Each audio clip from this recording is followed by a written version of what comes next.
Wanted to kind of start off just by saying a little bit about myself so you guys kind of get an understanding of who I am, I guess. So I joined the Coast Guard when I was 17 years old. I did 5 years in the service. Ended up finding my husband while I was there, and when I got out and it was time to move somewhere, I pretty much asked if we could move back to Ohio. And since he's from Iowa, he didn't put up too much of a fight because there's nothing there. So we came back here, and I knew I needed to go to school, so I'm from Berea, no Baldwin Wallace, and that was like my first choice. I'm going into my senior year now, studying computer network security and human resources. And so my biggest areas of interest, I guess now, as far as information security is concerned, is physical pen testing and social engineering. Interesting enough, I actually got introduced to most of that stuff here from Mike Woolard when I was an intern here for 5 months at OE Connection. He was my mentor and started talking about that stuff and showing me some things involved with that, and I thought it was like the coolest thing ever. So I ended up just recently getting an internship at Secure State, where I'm getting the opportunity to get exposed to my two biggest areas of interest now. So yeah, that's pretty much about me. Hi, I'm Jonathan Cartwright. I'm also a veteran, Army guy. Just graduated from Baldwin Wallace, and I was the team captain for NCL, and I was on the team for CCDC. I come from a little bit different background. I had about 13 years of mainly bar and restaurant management experience. I had some other stuff in there too that was also other management jobs. So I've got a little different viewpoint than Raquel does, and why we both came to where we are now. I'm a people guy. I'm not a tech guy. I am by far not the smartest person in this room. So with that said, I'm also a people person. I have the physique for bar sports, pool, darts, that kind of stuff. And like some fine wine now and then, and a cigar occasionally. So let's get into it. All right, so the whole point of this talk, by the title, obviously, when I was approached to possibly give a talk here, I kind of freaked out about the idea of talking in front of all you fine people. And the biggest concern that came to my head is being someone absolutely completely new to this career field, this industry. What could I possibly teach anybody here who's been working years doing this stuff? And I kind of thought of the idea of, well, maybe not so much necessarily teaching you guys something computer, information security related, but talking more so of my, our perspective coming as college students, what we're being exposed to, and kind of our sides of things coming into this field. So the title being The Hollywood Fallacy, the main point is really to talk about, for someone like me anyway, starting out, I don't have any computer experience coming into this at all. I knew to turn one on, go on social media sites, and make a few posts here and there. Didn't know what a command line was, didn't know how a computer even got out to the internet. If it wasn't working, it's, my computer's not working or the internet's down. So no computer experience whatsoever, and watching things on TV, movies, they make it look so easy. They're sitting there, they just type a few things into a keyboard, hit the enter bar, and it's like magic starts happening on a computer screen. So I thought, this isn't that hard to do. They make this look really easy. And also seeing that they kind of, movies and TV seem to show a lot on red team side. And it appears from my experience anyways that a lot of the jobs seem to not, there's a lot more blue team side jobs out there available than there is red team, and Hollywood probably just does that because red team looks cool. So sexy. Yeah, sexy. So that's pretty much that, right? So getting into a little bit of letting you guys know what we actually are doing and getting exposed to as college students. There's a list of things up here, but to get, I guess, a little more detail. I don't know how many of you guys know about NCL, National Cyber League, but it's an event that I guess now they do it like 3 times, but in the fall they have a main event where people compete individually in a bunch of different it's a virtualized environment where basically you're looking for digital flags in numerous different types of things, problems and challenges you have to solve. And so there's one in the fall time for individuals. They do another one after that for teams to participate in. And then they've actually just recently started one in the spring that's going to the end of this month, which is kind of nice for us to be able to keep doing our challenging ourselves even during a technical off season for these types of things. This one's open to students and faculty to participate in. It's cheap, which is nice. And we've both actually participated in that at BW individually and together on a team with a few other people. So getting the experience with that. And just to show you guys kind of what inside of it looks like, this would be the stadium. And this is what we get exposed to doing. You can see it's in numerous different topics in information security. And it's basically just, like I said, it's a, find the flag type thing and earn points for answering questions correctly. So that's that. Just want anything to NCL?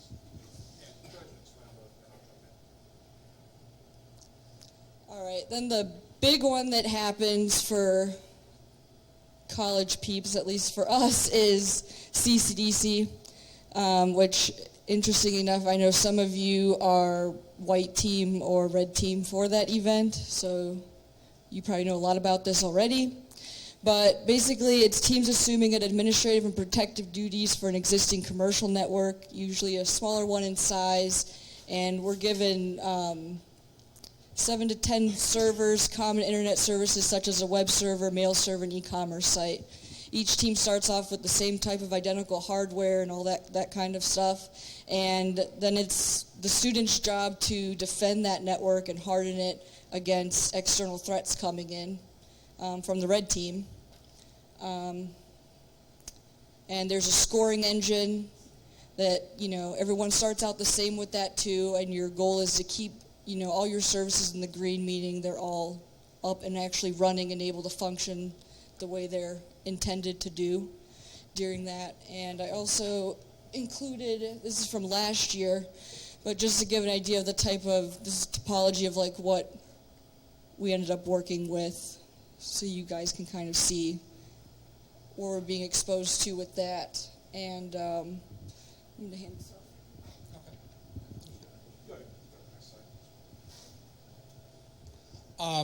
So some of the challenges that we've faced as students whenever we've started applying for jobs and moving into the workforce, there's definitely a gap that I've noticed both in the interview process and at work between what the expected knowledge level is for us versus what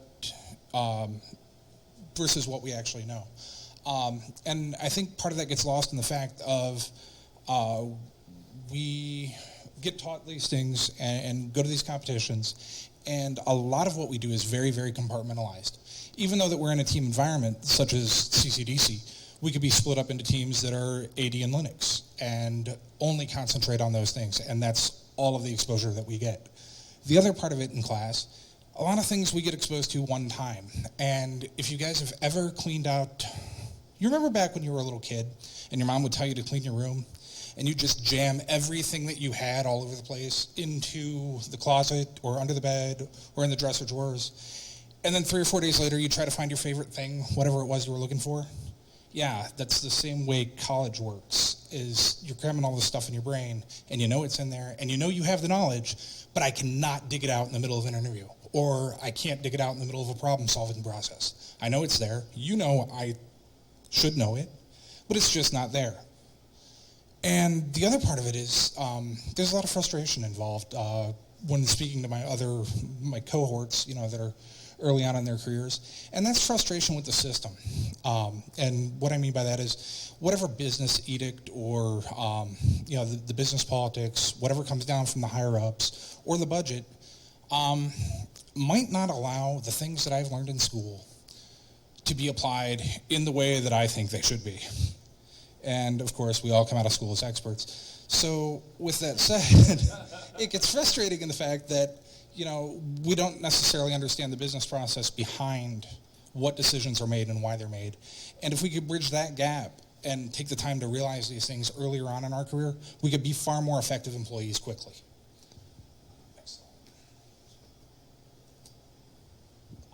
Closing this gap, for me, part of it is in the mentoring role. I've had these hard-lined mentorship programs that are very, very structured, and you get all this great input from one person, and that's it. That's who you're hooked to at the hip. I'm not necessarily a fan of that. I like the structure. I come from a military background. Structure's great. But just because of the fact that I'm stuck with this one person, number one, I might not jive with that guy. I like the team-oriented environment. I'm a big fan of it takes many hands from village to bring up a person kind of philosophy. So with that said, I come from, in my management background, I have hard fought, tried to stave my own desire to stop people from repeating the same failures I've made. And it's terrible because I will go ahead and step in and try to save somebody some heartache or whatever it happens to be in their job. And it's a big mistake. It robs somebody else the ability to fail.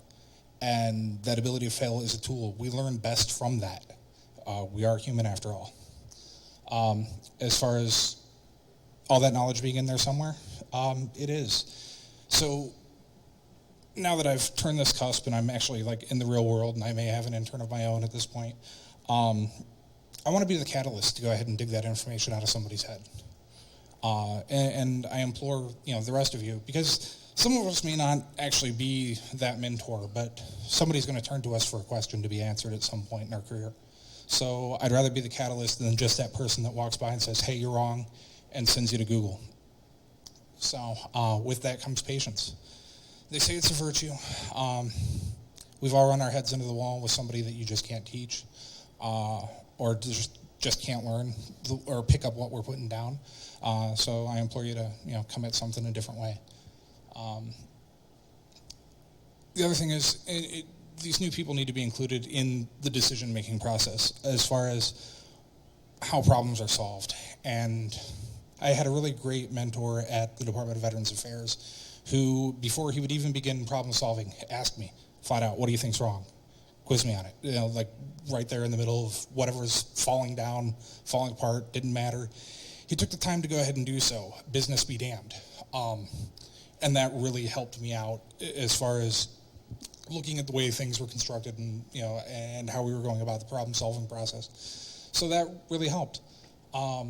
And, again, I think that's a great thing that, maybe we need to go ahead and perpetuate on to, those that we're bringing up from, the lowly depths of college graduation.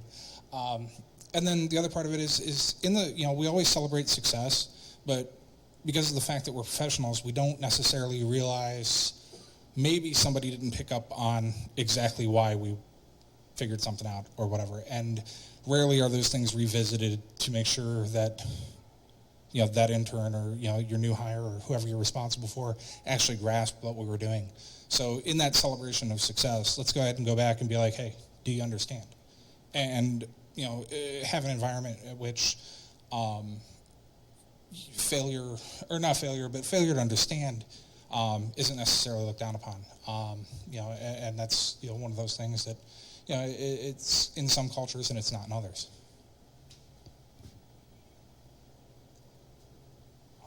Some food for thought. In team building, we all get taught to, get to know whoever's on your team. Well, go ahead and press them for what their passions are, because we all have jobs that we can do, and if you don't really push anybody for what their passion is, whether it's at work or outside of work or whatever, you don't really get to know them. And I think that that's a good part in learning how somebody how they learn and where they're going forward. And you can take the time to help them. The other part about it is take time to socialize with these new people. Generally, they're alienated, they're alone, and they need to move forward. And it can be a catalyst. If you find some commonality with each other. So that's I think about all we have. Did you have anything you wanted to add? This is kind of going back a little bit, but something I kind of forgot to mention earlier. Those events we showed you guys, like participating NCL, CCDC, these are very blue team oriented type events. Secure States Capture the Flag event that happened a few months back is one of the first events I've seen have physical security and social engineering be a part of it, to even get students exposed to trying to deal with problems that dealt with physical security or social engineering and using those skills. So maybe also just finding a way to have that become more a part of different things, because only being exposed to one side of things, obviously majority of us are going to go on to do blue team side type work out in the field, but even just being exposed to that outside of a classroom, and I'm only mentioning that because it was a company that threw that together, so, many are out there that do things like this for students all the time. And also, the main gist of talking about this disconnect between intern students to employers and things like that, we're not trying to, the point isn't to say it's a student's fault or employer's fault, school fault type thing like that. It's just something we've noticed from either our own experience or hearing many other students at school talk about their experiences at work and what they're doing and their frustrations with certain things, and maybe trying to get people to be on more of a same page so that expectations are the same across the board and no one's therefore disappointed or, I don't know. So that's pretty much it.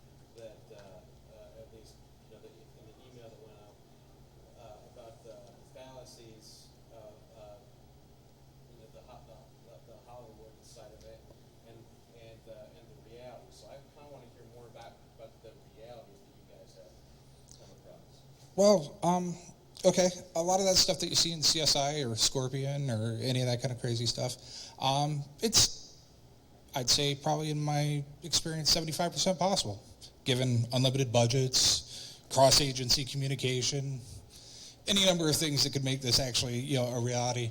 If we trimmed a little fat off the Constitution, some of those things, could definitely be very, very real. And part of where I was touching on, as far as what business dictates, number one, budget is, it always comes up and everybody relates back to it. But the other part of it is there's a disconnect between upper level management and what can really be done in a lot of ways too. Sometimes you're going to, have this knowledge base that says, hey, this should be done this way, whatever it happens to be. And it comes down from the top that you're going to do it absolutely the wrong way. And the best thing that you can do is, go ahead and make that be known, and then go ahead and do it the wrong way, or you're going to lose your job. So that's been part of, where part of that fallacy comes in. As far as Baldwin-Wallace's program, I shopped both Baldwin-Wallace and Akron for specifically a networking and security program. I came from Tri-C with a networking hardware degree, so those were my big two choices, and I went with Baldwin-Wallace because I like the smaller class size, as well as I had heard good things about Ken, so specifically. So he's pretty much the heart and soul of the networking and security program. So that's why I went there. And then as far as, did you have any specifics about if you want to talk about specifics about the VA program, I'd be more than happy to talk to you about it after. Yeah, that'd be great. Anything else? Sure.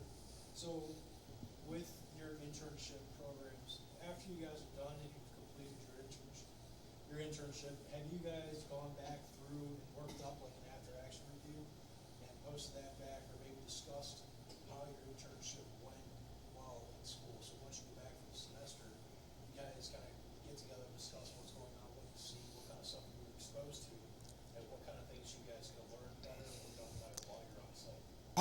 Well, we've got a pretty tight-knit group, number one through CCDC and NCL, but also within the department. We have our own labs, so a lot of us are in there together. So we get a lot of time to compare notes and things that we'd like to see changed, or what bad experiences are always the first ones that are brought up that we've had. So we have not officially had any after action, but just a lot of communication after the fact, group conversation type stuff, and it's been everything from really great experiences, and where are the places to go for an internship, versus hey, I had this really bad experience with an interview. I got X question, like I don't know, some of the goofy ones I've gotten is what's your favorite routing protocol and why? Isn't it? They were a Cisco shop, so I went with EIGRP, and that was it. That's all I had. The other one that I had in that same interview was routers and switches. Which one's better and why? Okay, I'm using a pen or a pencil. They do two kind of sort of the same but different things. Whichever one works, like what do you throw out at that? So, that's as far as we've went as far as any type of after action. Kind of touching base with your question, one of the requirements to the computer network security degree is doing an internship and kind of do an after-action report, in the sense that we have to write up a paper to get credit for this internship and then do a presentation talking about what we've learned and things like that. And also adding to being able to take away things we do learn and getting to maybe have that implemented in our curriculum and things like that. Being so tight-knit and having one main person who walks us through the degree, he's really able to kind of tweak the curriculum as time goes on. Things change, because everyone knows everything's constantly changing in this field. Things we're doing right now, we might not even be doing next week, kind of thing. So those things do get tweaked as it's seen that this is a demand in the field to know this, or things like that. So. In terms of the gap, what would you say in terms of percentage the main sources of the problem, like in terms of educational, professional, generational? And the second part is as an employer, outside the budget, what motivates college students that decide to go with my job offer than anyone else's? Well, your first question was, as far as that gap goes, it seems to be part of it is the fact that it's not just generational, but it's the fact that the way teaching has changed over the last few years has been greater than what it was in the years before. We were pretty much happy with just learning what our fathers taught us, and that was across the board, well up into the 90s. So the fact that the paradigm has changed a little bit, and we get a little taste of everything, I think the expectation is the fact that we retain that little taste of everything. And that's an issue, because we're not retaining it. And I'm a generation ahead of the millennials. It seems to be a millennial generation issue as well. The fact that I get this, this little dab, and I've done this one time for an assignment, And yeah, I could go ahead and put that on a resume that I've done it. Does that mean I'm going to be able to recall it day one for a job? No. Is the expectation there that I'm going to be able to do it day one at a job? Yes. And that's part of that disparity. And part of that is on us as students, is to, go ahead and practice these things. But the other part of it is you're doing a 22 credit hour, semester. What are you really retaining from it anyway? What are you going to recall? Even if it's a 12-hour semester, it's still, you've still got this entire course load, you've got adult students, you've got all this other stuff that gets thrown in that you might not necessarily equate to just that learning factor being there. And your second question was about, instead of... What's the motivation? It's a higher after why that's outside, okay. As far as what I was looking for was, I wanted to know that I was not going to be stuck at a help desk for the rest of my life. Don't get me wrong, I like helping people. I am a people person. But I do want to have a career. I don't want to just have a job. And being the help desk guy for the rest of my life just wasn't going to do it for me. So I wanted to make sure that I had not necessarily a guaranteed out, because there are no guarantees. All of this depends on my skill, my ability, where I'm going, whether or not you like me, and all that. Not to mention how bad I could possibly screw up on a bad day. So, all those factors could affect my own success. But the other part of it is that I wanted to have, some sort of idea that there was something else out there for me, or a better, some other idea that there was a development plan, or, some sort of actual training that was focused. My current position that I start at the end of the month, it's a 3-year program that I know is going to be laid out, with educational goals in mind. The other things that I was looking for were training, certification, that kind of stuff, to make sure that I was going to be properly developed. Because of the fact that I'm looking to go into a management role, but I'm also one of those ground-up people. Every management job I've ever had, I started at the bottom of the restaurant or the bottom of the business, whatever it happened to be. I filled every role. I'm one of those, get into it, get dirty. People will respect you for it, people, rather than come in at mid-management and not have a clue what anybody below you is doing. So I respect that. I mean, it's just part of who I am, so that's what I was looking for. Anything else?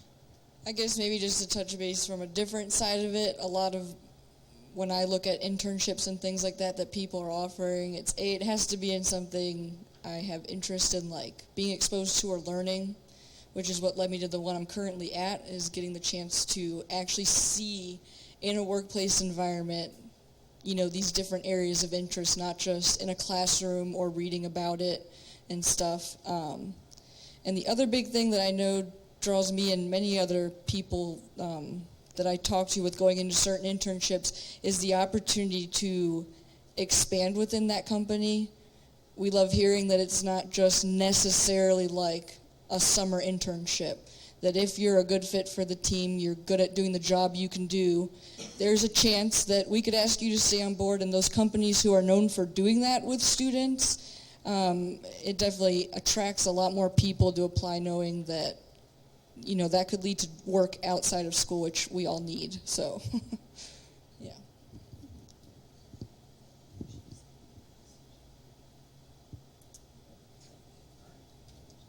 Thank you so much.